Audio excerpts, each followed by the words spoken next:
So, bali ito na yung pinakahuling bahagi ng kahimunan or ng gathering o ng sayawan.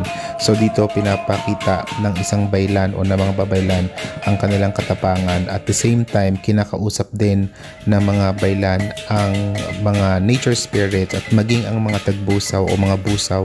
Ito yung mga malevolent spirit na huwag manggulo at kung sakasakali man ay meron din silang bahaging alay para kumbaga pakalmahin sila na o dapat hindi kayo manggugulo kasi ina-acknowledge namin din kayo. Kaya lang may mga pagkakataon talaga na may mga masusutil. So, ang ginagawa ay binibigyan ng warning ng mga babaylan. Kaya isinasayaw ng babaylan yung mga bagay na pangdigma o yung mga weapon para maipakita ang authority na hindi kayo pwedeng manggulo. So, doon naman sa mga nakipag-ayon sa bill or doon sa nakipag-ayon sa parang usapan, so malaya sila na mag-partake or kumuha ng mga alay na ibinibigay sa kanila. So katulad ng mga ilang bahagi ng baboy na ibinibigay dito.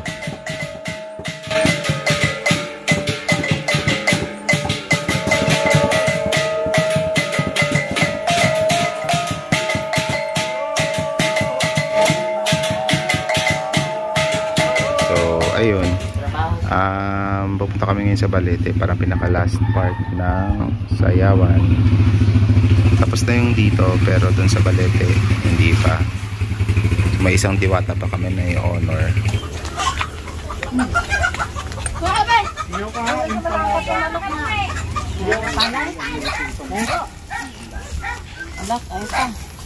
Kasama ko si Auntie. Hi Auntie. Si Auntie Bingbi. Punta kami ngayon sa Balete para mag-honor sa isa pang diwata.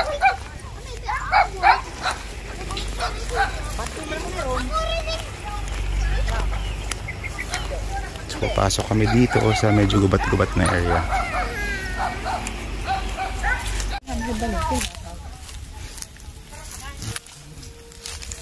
Ngayong gabi ayo.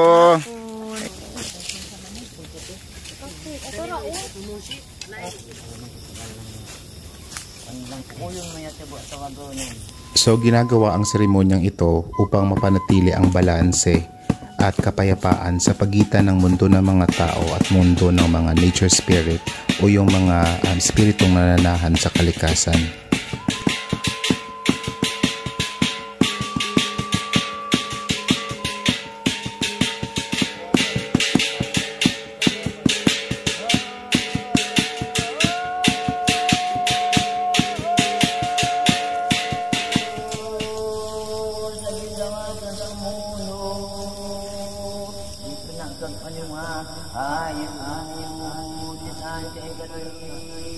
Mga bantoy pataraw, di pangak nagnaon.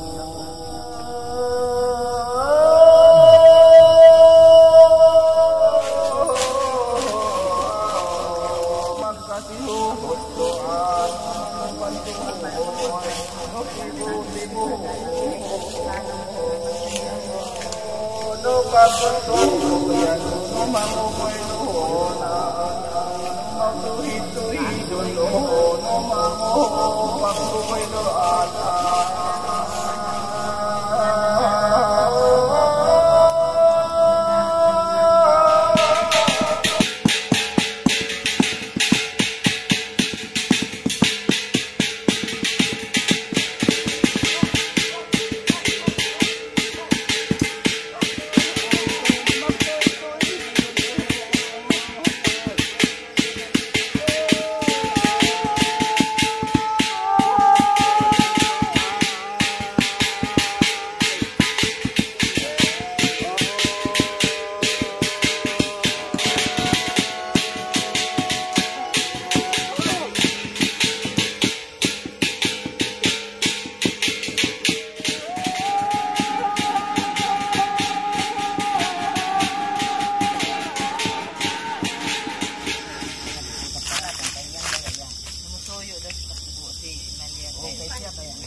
So kinabukasan, sinamahan namin si Punong Baylan sa isang karatig barangay dahil inimbitahan siya para mag-opening ceremony sa tribal day dito.